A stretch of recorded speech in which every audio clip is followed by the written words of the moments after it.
प्रभु यीशु मसीह के पवित्र नाम में आप सभी को सलाम और जय मसीह की। आज की एक और नई वीडियो में आप सभी लोगों का स्वागत है। आशा करते हैं परमेश्वर में आप सभी लोग खुश होंगे, आनंदित होंगे।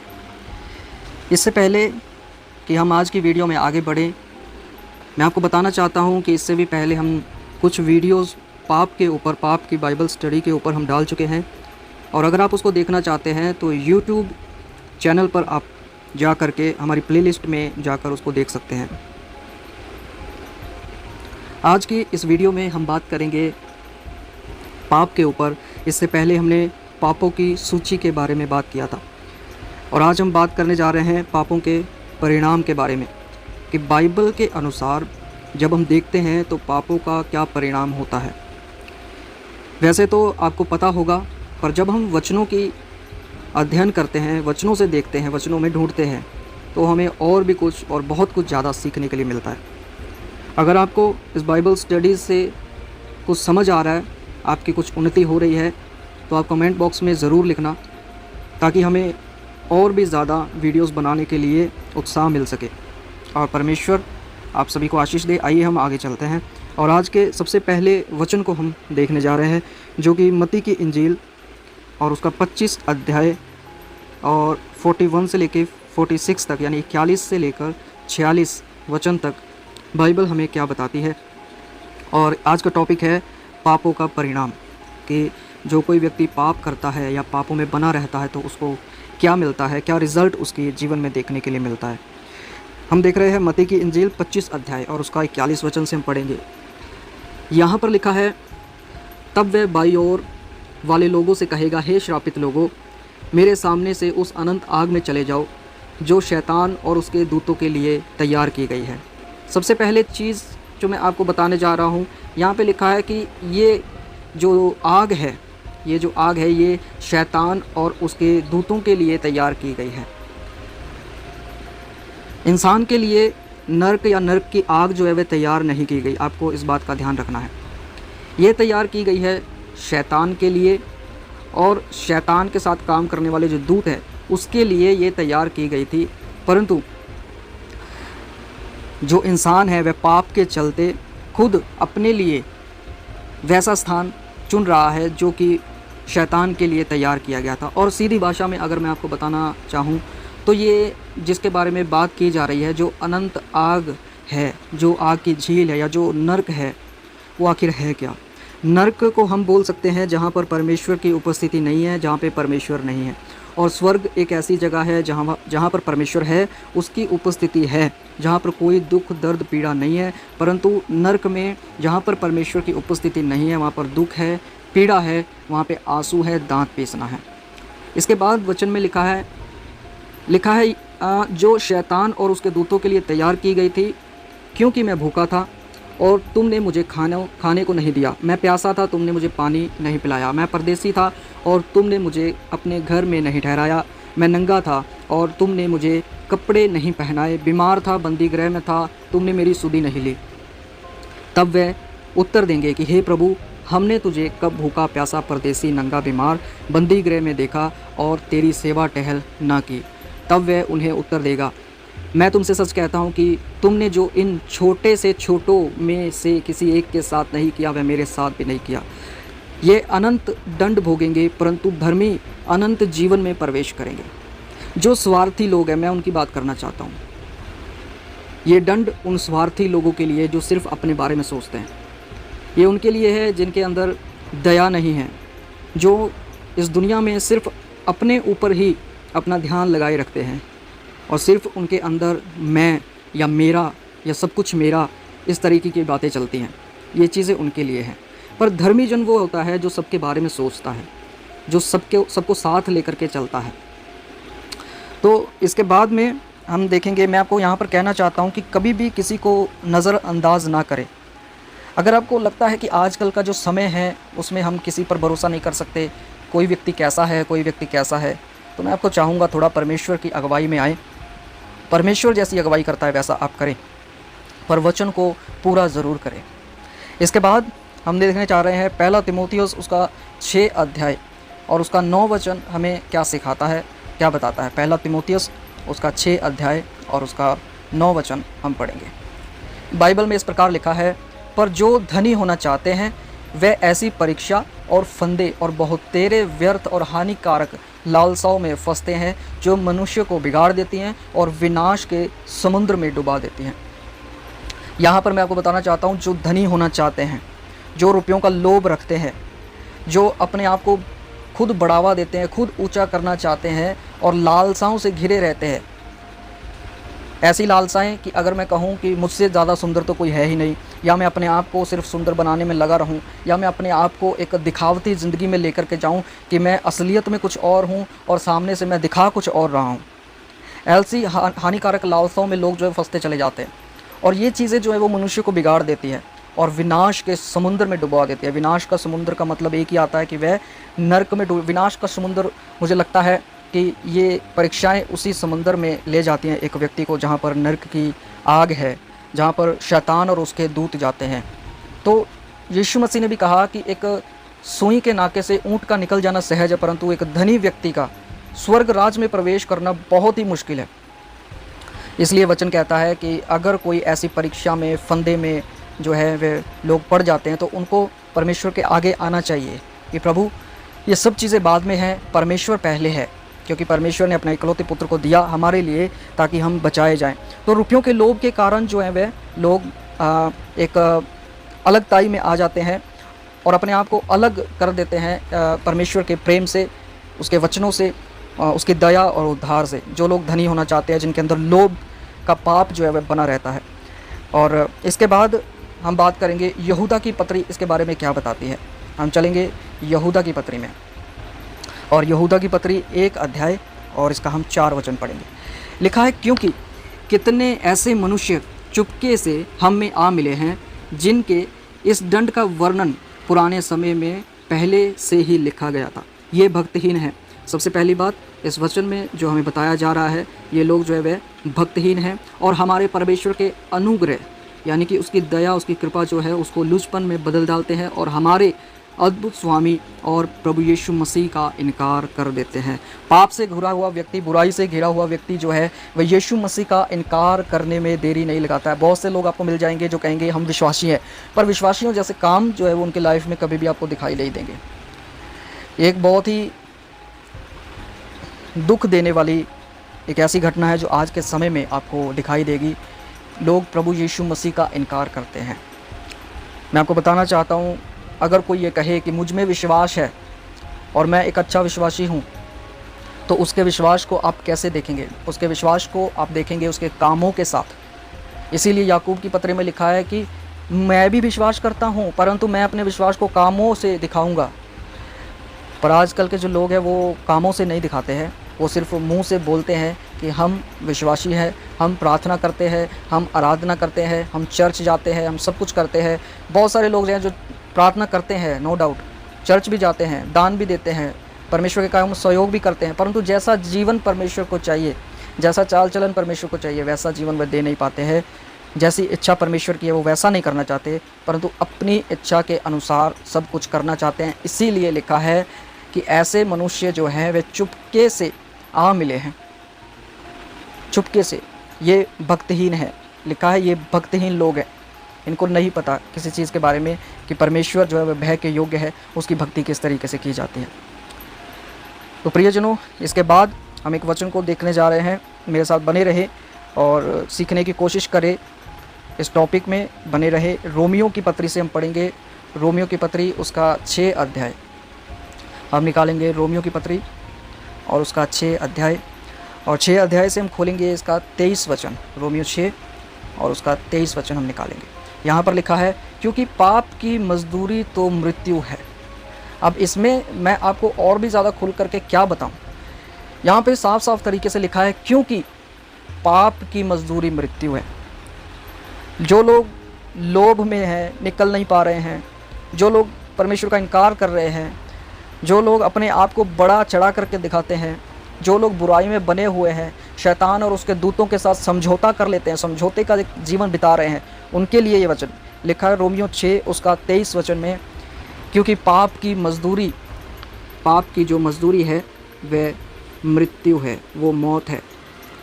परंतु परमेश्वर का वरदान हमारे प्रभु यीशु मसीह में अनंत जीवन है। अगर आप प्रभु के साथ चलने वाले लोग हैं तो आप देखेंगे कि आप एक अच्छा जीवन बिता पा रहे हैं, आप परमेश्वर के साथ जो है वह अच्छे से चल पा रहे हैं, परमेश्वर आपको आशीष दे रहा है, आप वैसा जीवन जी रहे हैं जैसा अनंत जीवन परमेश्वर आपको देना चाहता है। क्योंकि वचन कहता है कि आप प्रवेश कर चुके हैं, जो खुदा विश्वास करता है वह अनंत जीवन में प्रवेश कर चुका है। तो अगर कोई पाप में बना हुआ है, बुराई में बना हुआ है, तो उसकी मजदूरी जो है वह उसको मिलेगी, और उसकी मजदूरी मौत है। उसकी मजदूरी ये मौत नहीं है जो कि धरती पर होती है, बाइबल हमें बताती है एक अनंत काल का जीवन है और एक अनंत काल की मौत है, जहाँ पर बिल्कुल समय का कुछ भी हेर फेर नहीं है। सालों साल, युगों न युग जो है वो आग जो है वो जलती रहती है। उसमें बाइबल बताती है उसमें लोग जो है तड़पते रहते हैं, उनकी आत्माएं तड़पती रहती है और दुख मिलता है उनको। वहाँ पे पीड़ा है, वहाँ पे दुख है, आंसू है, रोना है, दांत पीसना है।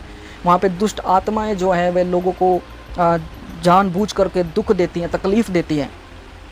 ऐसी एक मजदूरी जो है वो उन लोगों के लिए है जो आज के समय में अपने आप को परमेश्वर के अधीन नहीं कर रहे हैं, वचन के अधीन नहीं कर रहे हैं।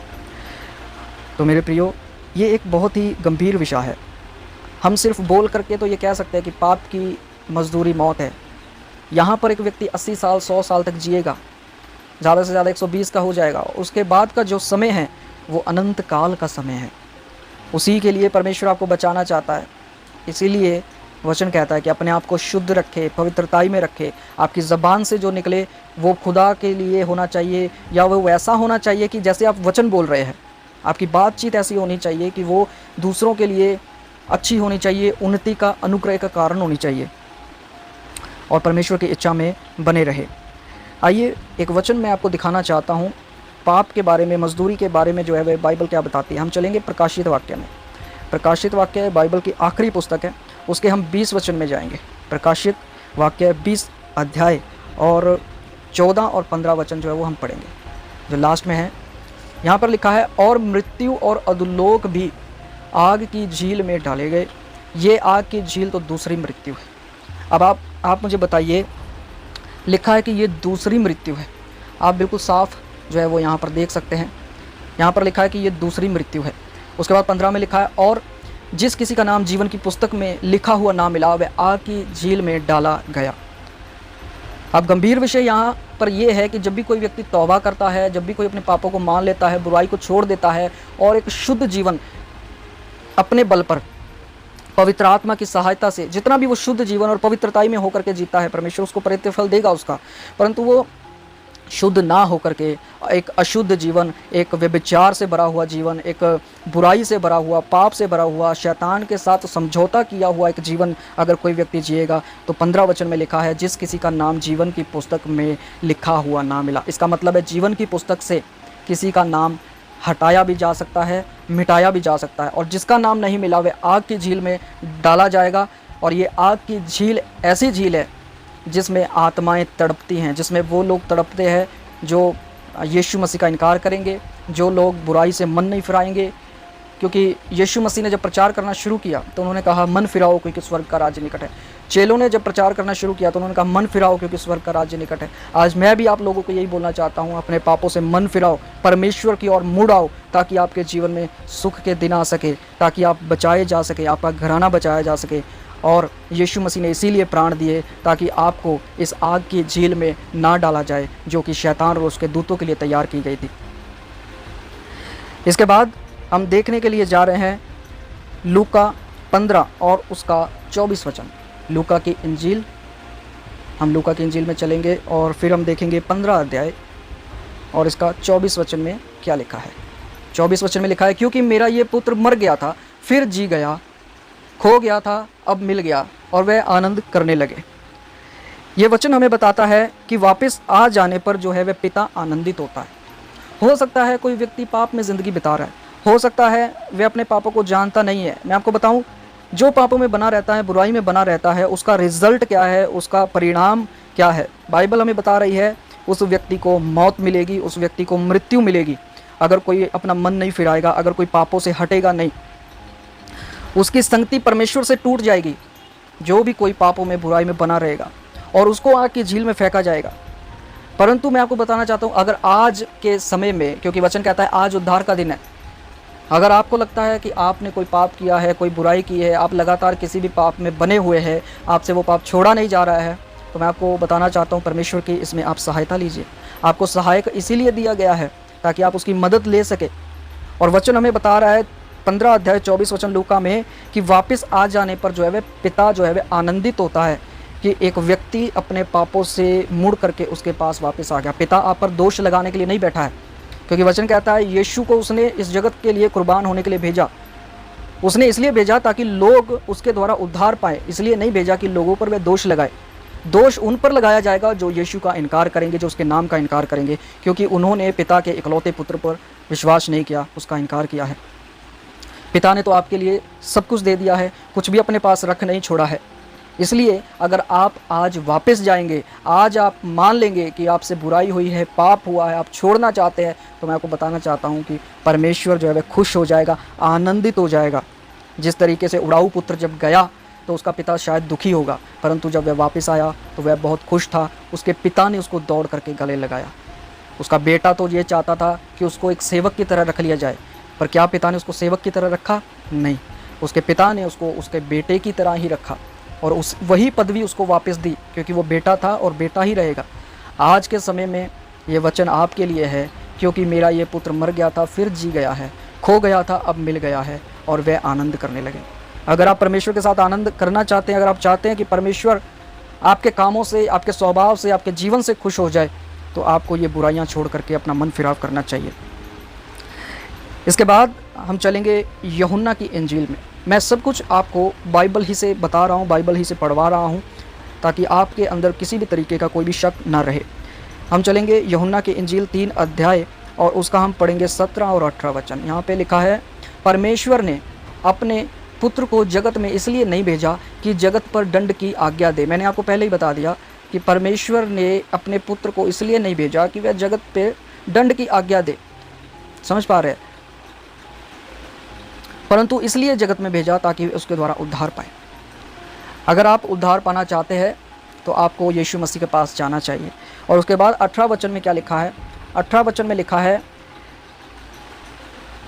जो उस पर विश्वास करते हैं उस पर दंड की आज्ञा नहीं होती, परंतु जो उस पर विश्वास नहीं करता वह दोषी ठहर चुका, इसलिए कि उसने परमेश्वर के इकलौते पुत्र के नाम पर विश्वास नहीं किया। आज हमारे पास समय है, यीशु पर विश्वास करने वाला बचाया जाएगा। और सिर्फ विश्वास करने वाला नहीं, आप बोल सकते हैं मैं तो विश्वास करता हूँ, परंतु यीशु पर विश्वास करके आप ये जब मान लेंगे कि यीशु ने मेरे पापों को अपने ऊपर उठा लिया, खुदा मैं अपने पापों को मानता हूँ, छोड़ता हूँ, आज के बाद मैं ये पाप नहीं करूँगा, क्योंकि वचन ऐसा कहता है। नीति वचन 28 उसका 13 में लिखा है, कहता है कि जो अपने पापों को छिपाता नहीं है, जो अपने पापों को मान लेता है, छोड़ देता है, उस पर दया की जाएगी। तो आज यीशु तैयार है आपको अनंत काल का जीवन देने के लिए, आपको आशीष देने के लिए। आपको आशीष चाहिए, आपको आशीष मिलेगी। आपको बरकत चाहिए, आपको चंगाई चाहिए, आपको सब कुछ मिलेगा। हो सकता है आप बहुत समय से कुछ चीज़ सोच रहे हैं अपने जीवन में, परंतु हो नहीं रही। आप चेक करें अपने जीवन को, क्या आप बुराई में तो बने हुए नहीं है? क्या आपका हृदय शुद्ध है? क्या आपका मन हर एक व्यक्ति के प्रति शुद्ध है? क्या आप परमेश्वर से ये बोल सकते हैं कि प्रभु मैं शुद्ध हृदय वाला व्यक्ति हूँ? क्या आप ये बोल सकते हैं? तो आप अपने आप को देखिए कि आप कहाँ स्टैंड कर रहे हैं इस समय में। मैं आपको बताना चाहता हूँ, जो शरीर के अनुसार व्यक्ति चलता है उसके लिए लिखा है कि वह मृत्यु को पाता है, परंतु जो आत्मा के अनुसार चलता है वह जीवन और शांति को पाता है। अपने शारीरिक कामों को अपने से दूर करें, उपवास में जाए। आजकल उपवास का जो कल्चर है वो ख़त्म होता चला जा रहा है। उपवास कोई भी करके खुश नहीं है। हर एक व्यक्ति कहता है कि मैं तो परमेश्वर के पास हूँ, परमेश्वर मेरे पास है, मुझे उपवास करने की क्या ज़रूरत है। ये कल्चर कलीसियाओं में बहुत ज़्यादातर ख़त्म होता चला जा रहा है, इसको दोबारा बनाने की ज़रूरत है। तो मैं आपको बताना चाहता हूँ, अगर आप अपने शारीरिक कामों को ख़त्म करना चाहते हैं तो आपको उपवास में जाना चाहिए। आपको अपने आप को परमेश्वर के आगे समर्पित कर देना चाहिए। तो मेरे प्रियजनों, आपने ये देखा कि जो बुराई में बने रहते हैं, पाप में बने रहते हैं, वह मृत्यु को पाते हैं, क्योंकि इसका परिणाम, इसका रिज़ल्ट जो है वह मौत है। और जो जो पाप हमने देखे थे, पापों की सूची जो हमने देखी थी इससे पहले, वो सब पापों का परिणाम मृत्यु की तरफ है, सब का रिज़ल्ट मृत्यु है। परंतु यीशु मसीह हमें हमेशा बचाने के लिए तैयार है, अगर आप अपने आप को समर्पित करने के लिए तैयार है। क्योंकि वचन फिर से मैं आपके सामने एक बार बोलना चाहता हूँ। यहाँ पर लिखा है, परमेश्वर ने अपने पुत्र को इस जगत में इसलिए नहीं भेजा कि वह दंड की आज्ञा दे, परंतु इस जगत में इसलिए भेजा ताकि उसके द्वारा लोग जो है उद्धार प्राप्त करें। समझ पा रहे हैं? और जो कोई भी उद्धार प्राप्त नहीं करना चाहता है उन पर दंड की आज्ञा होगी, क्योंकि वो विश्वास नहीं करेगा। परंतु जो विश्वास करता है, समझ पा रहे हैं, जो विश्वास करता है उस पर दंड की आज्ञा नहीं है। जो विश्वास करता है उसको दोषी नहीं ठहराया जाएगा। जो विश्वास के साथ तौबा करेगा, जो अपने मन को फिराएगा, उस पर दंड की आज्ञा नहीं है। वो फिर से परमेश्वर के साथ संगति बना लेगा। मैं आपको बताना चाहता हूँ, जब पर्दा ऊपर से लेकर के नीचे तक फटा तो उसका अर्थ ही यही था कि अब यीशु मसीह ने परमेश्वर और इंसानों के बीच में से दूरी को ख़त्म कर दिया है। अब हम सीधा परमेश्वर के पास जा सकते हैं। तो मेरे प्रियजनों, आज ये समय है, आज उद्धार का दिन है। अपने पापों से मन फिराए और इस टॉपिक से आप जो भी सीखे हैं कमेंट बॉक्स में ज़रूर लिखें। अगर आपको लगता है कि आपको प्रार्थना की ज़रूरत है तो आप मेरे साथ प्रार्थना में आइए। आप मेरे साथ प्रार्थना में आइए, हम प्रार्थना करते हैं और इस समय को, इस वचन के समय को हम समाप्त की ओर लेकर के जाएंगे। आइए हम प्रार्थना करें। स्वर्गीय महान पिता परमेश्वर, आपके चरणों में यीशु के नाम में आते हैं। पिता परमेश्वर, ये वचन जितने भी लोगों ने सुना मेरे प्रभु जी, पिता परमेश्वर, अगर कोई भी व्यक्ति जो इस वचन को सुन रहा है, अगर उसके मन में थोड़ी सी भी कोई बात है कि वह तौबा करना चाहता है या वह अपनी बुराई से मन फिराना चाहता है, तो प्रभु जी उनको तौबा करने में और पापों से मन फिराने में मदद करे परमेश्वर, और उनको अपने पवित्र आत्मा से भरे परमेश्वर प्यारे प्रभु, ताकि आगे को वे कभी भी पाप और बुराई में ना रहें, कभी भी दुष्ट के साथ समझौता ना करें और एक पवित्रताई का जीवन बिताए और आपकी इच्छा को पूरा करे। पिता सभी बातों और इंतज़ामों के लिए धन्यवाद। यीशु मसीह के नाम में की गई विनती और प्रार्थनाओं को मांगते हैं, आमीन आमीन। तो प्रभु आप सभी को आशीष दे, बरकत दे। सभी को जय मसीह की, सभी को सलाम। इस वीडियो को आगे से आगे शेयर करें ताकि लोग और भी ज़्यादा बाइबल से कुछ सीख सकें। और इस चैनल पर आपको ऐसी वीडियोस जो है मिलती रहती हैं। इन वीडियोस को ज़्यादा से ज़्यादा आप शेयर कर सकते हैं, अपने पास रख सकते हैं। इस स्टडी में से आप बहुत कुछ ले सकते हैं।